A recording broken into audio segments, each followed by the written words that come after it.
Hey everybody, welcome to Jacob's Quest, and today I've just watched episode 8 of The Bad Batch. Obviously a full spoilers review, so go ahead and watch the show first, and then come on back here.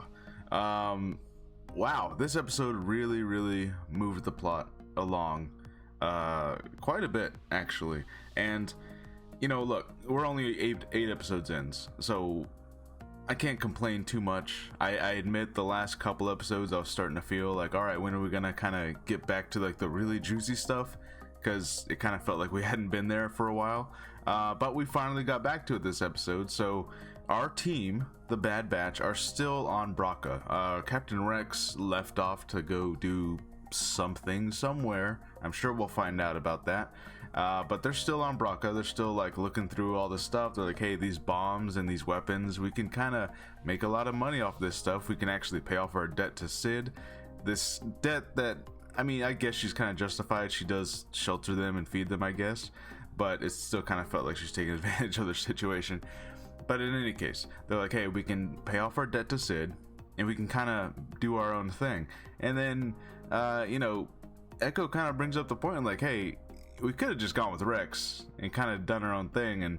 And Hunter's all like, well, Rex is following his own path. It's like, well, I mean, we're soldiers, though. Like, you know, I don't know. I mean, Hunter's whole thing is that he's trying to protect Omega, right? Like, that's his priority right now is Omega, which, okay, that's fair, right? It's a child that you've decided to bring with your group of soldiers, right? But I don't know. I mean, are these missions you're going on any more or less dangerous than what you would be doing going with Rex and fighting for whatever cause is left to fight for at this point? I don't know. Anyways, so they're there at Bracca, and as we saw at the end of the last episode, a couple of scrappers from the Scrappers Guild, which Cal Kestis will one day join if he's not already like an intern at the Scrappers Guild, because he should be there on this planet, by the way. Cal Kestis is somewhere here. He's been there for however long Order 66 has happened. He's been on this planet. Anyways, so they have called the Empire. They've alerted them. The Bad Batch actually tracks down a couple of them and you know, stuns them. And so they're kind of aware that like they've been spotted. They don't know the Empire's coming, which they probably should have. They probably like they didn't even really seem to question like, oh, did they call anybody? Let's check. They didn't do that. They probably should have done that. But in any case, they're trying to strip the ship and trying to get whatever intel they can, and really just anything that they can sell later from the ship they're going to do. And then the Empire arrives. But before we get to this point, so we we go back to Camino. And basically what we're seeing is that Crosshair and his whole squad and a bunch of other clone troopers are being sent to go get the Bad Batch now. They get the report from the Scrappers Guild like, oh, look, hey, that's the Bad Batch. And then we see, I'm not good with names, so especially these Kaminoan names, but, you know, the couple main Kaminoans, basically they discuss how they need the younger clone Omega intact, alive, to proceed with their plans, because they're basically out of time, because they know that they are about to very quickly, all their clones are going to be replaced. They're not going to be needed by the Empire. And what does the Empire do with things they don't need anymore and might be a threat later? Well, they get rid of them, don't they? So and basically it's just being revealed that they are the ones who did send Fennec Shand, and they sent several other bounty hunters that will be important later, to go grab Omega. Now, what specifically are they trying to do with Omega? Like, what kind of super clone are they trying to make? Is Omega force sensitive? Is Omega actually, like, does she have all the skills of the entire Bad Batch? Is she like the ultimate altered clone? We don't know. We still don't know what the plan is really, or what her deal is. So, you know, that's still like a lingering mystery. But in any case, the Empire has arrived on Bracca, and all of our guys, they're basically trying to come up with plans, trying to sneak through the ship, and Crosshair is being very, very smart this episode. Basically, they're trying to listen to the Imperial communications, trying to like figure out where they're at on the ship and trying to go around them. But of course, Crosshair knew they were going to do that, and there's this huge battle and this huge chase. And basically, by the end of everything, they end up inside trying to escape through the actual like engine turbine thing, right? They're basically trying to escape through the part where the giant rockets that fire the, that make the ship move. And of course, while they're in there, the exit is being blocked by Crosshair and some of the other clones, the Imperial clones. They're not stormtroopers, so I guess they're still just clone troopers, but Imperial clone troopers now. Basically, they've started the engines, so they're trying to force them out. They end up deactivating a bunch of bombs and moving the engine down and escaping through this giant hole that they've created now. And when they turn the engine on, it actually ends up burning Crosshair. Not like Darth Vader level of burns, but he still gets pretty injured by this engine basically firing directly at his face. And so he's kind of out for a moment, and all the guys, they kind of get separated, and they're trying to meet back at their ship.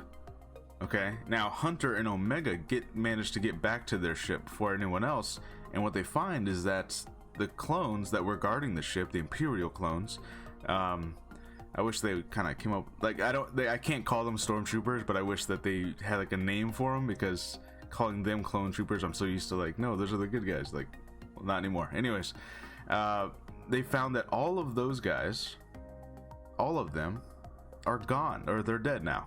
They're all like, there's just bodies of clones everywhere, and it's like, well, who did this? And then we hear this voice. And he's like, once you've taken down one, I don't know if I can do the voice. Once you've taken down one clone, you know how to take down the other ones. I can't do it. Anyways, it's Cad Bane. Cad Bane, the bounty hunter, the man, the guy.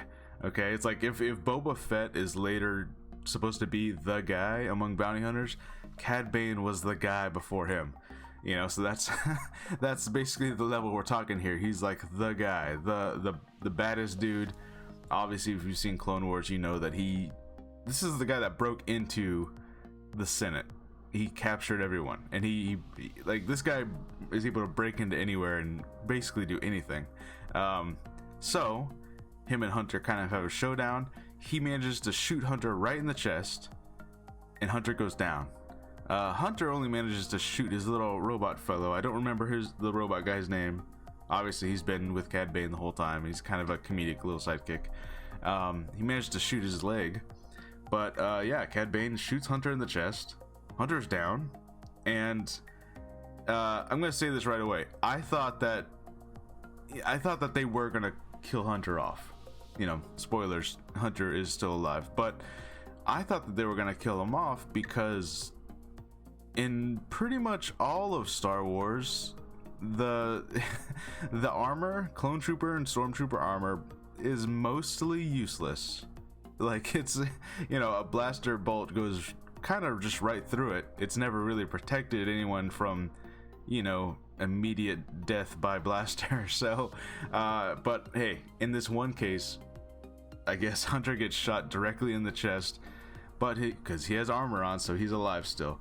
But again, it's kind of funny that, like, because it's it's the main character who's wearing the armor. Now the armor works.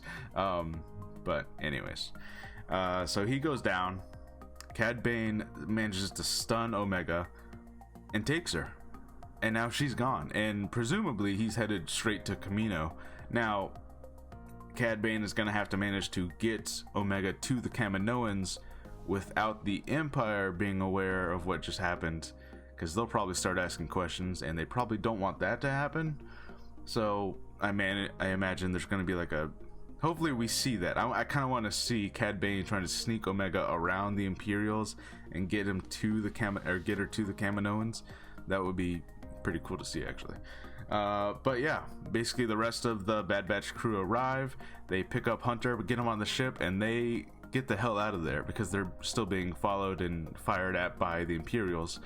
We see Crosshair is still alive, but now he's got like this breathing mask on, and they've bandaged up his eyes, and he's very, you know, in that moment where he's all bandaged up and he's got the breathing thing on, he became very Vader-esque, which a lot of villains tend to do.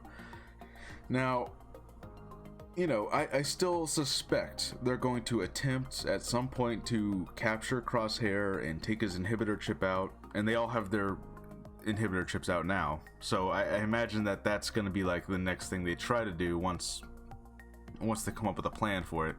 But yeah, right now Crosshair's like almost fully evil, and this might be a situation where it's like, you know, the Sith, they're constantly getting like deformed and damaged, and like the dark side corrupts them, where we're kind of seeing a similar situation play out with Crosshair here. I don't know how permanent the damage to his face is gonna be. I'd kind of like it to be like a thing now, where it's like, you know, he's evil now, and it has, you know, it changes you being evil. You know, that's just kind of a Star Wars thing. But who knows, maybe he'll be fine by next episode and the damage was not actually that severe. But in this one moment, he was very Vader-ish, so that was pretty cool. And yeah, basically they managed to escape, and now they're like, we gotta get Omega back, we have to go find her. And Hunter's armor saved his life, which is like the first time that's ever happened to a clone or stormtrooper ever. Anyways, yeah, this was a really cool episode, very action heavy. I do kind of wish that we got more moments of drama between the crew and Crosshair. Like, they kind of had a couple like, oh hey Crosshair, how's it going, you know, and then he's like, you're all so predictable, you traitors, and you know, they had a little bit of a back and forth, but I kind of wish it went a little bit further.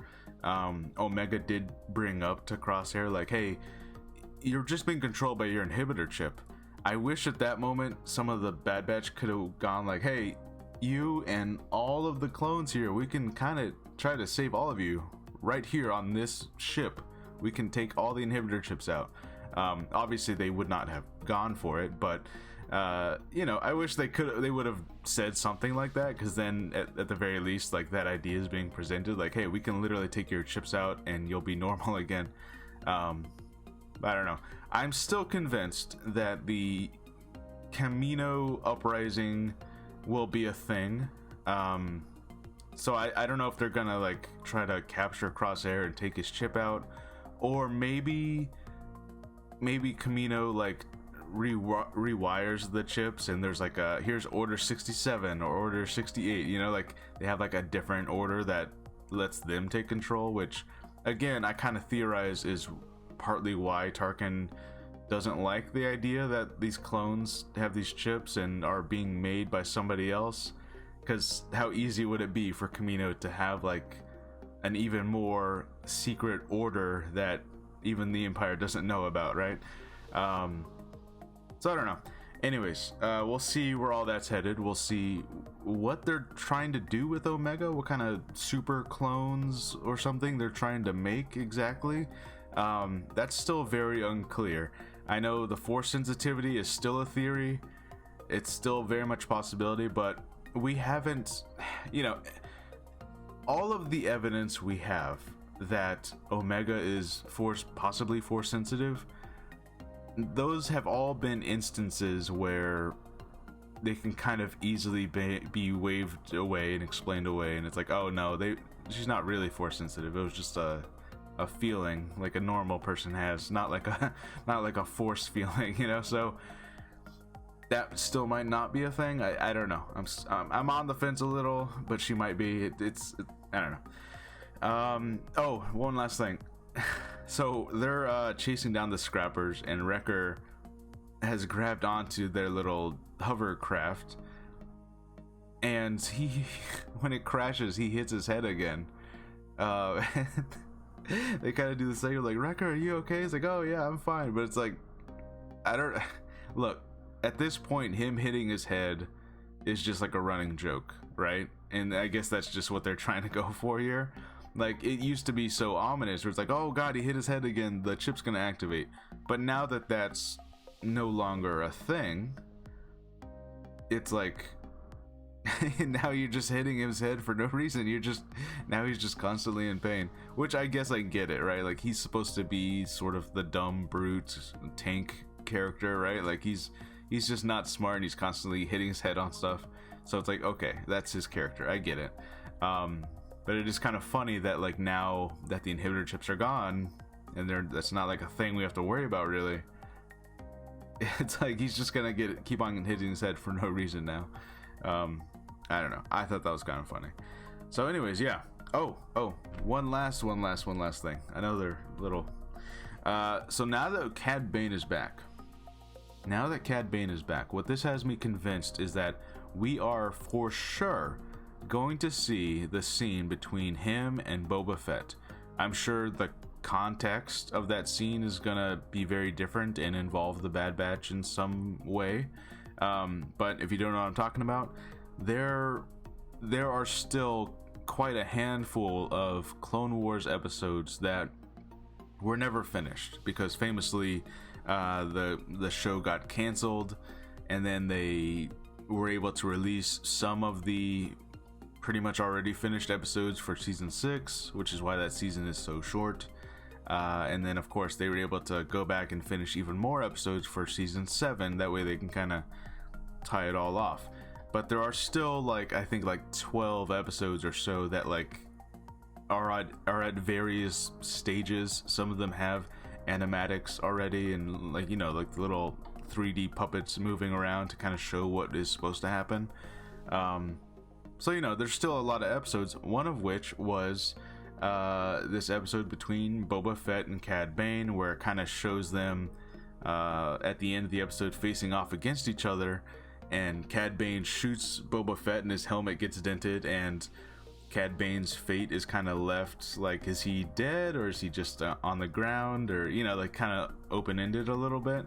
But it was supposed to basically be like this final showdown of Cad Bane, Boba Fett, sort of that, you know, as I said, if Boba Fett is supposed to later be the guy, Cad Bane was the guy before him. So kind of like that passing of the torch moment of like, okay, these two guys are gonna you know, they're gonna shoot off and you know, see who survives that moment. I imagine we're gonna see that in some form, and like I said, the Bad Batch will probably be involved. But now that you've brought Cad Bane back, and of course the book of Boba Fett is still coming out in December, October, one of those.